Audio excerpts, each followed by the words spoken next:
Hi, I'm Rachel Gable, and this is your Fair Cattle Markets update for May 3rd.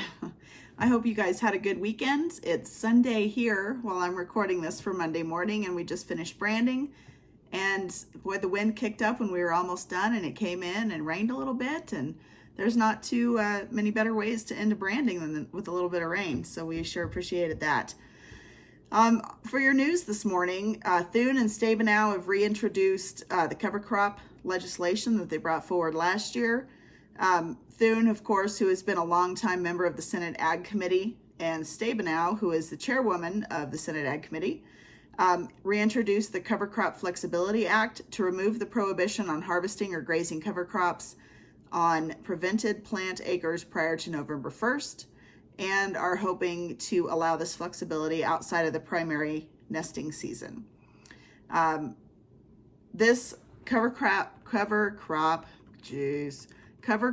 Flexibility Act would remove the prohibition on grazing or harvesting cover crops for hay or silage and remove the arbitrary date that allowed farmers with longer growing seasons more opportunities than those in northern states.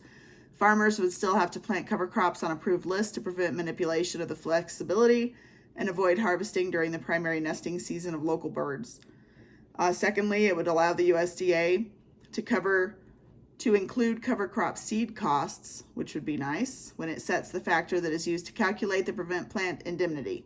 The current formula allows only for the USDA to consider pre-planting costs when setting the factor, so the cost of the cover crop seed is a potential barrier to some farmers.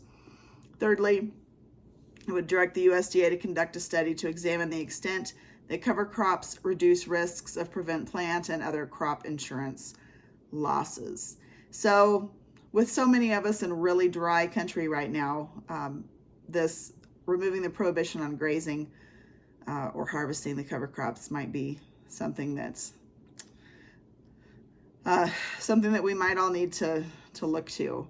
I told you that Thune had a number of kind of quotable quotes on my Friday video, and I've not had the chance to go through and look at those because we were branding this weekend, like I told you, but I'll get on that this week. I also had several people stop me this weekend when we were at a jackpot and ask me a little bit more about the 30/30 program and also about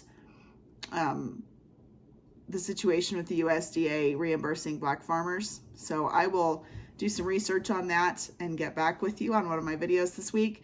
If you do have some questions, you're certainly welcome to reach out to me. I may not have the answer, but I'll sure find out for you. So I hope you're coming off a great weekend and you're going to have a good week ahead of you. It's May. It rained a little at my house. Hopefully it's going to be a great week. I'm Rachel Gable, the assistant editor of the Fence Post magazine, and this is your Fair Cattle Markets update for May 3rd. Bye-bye.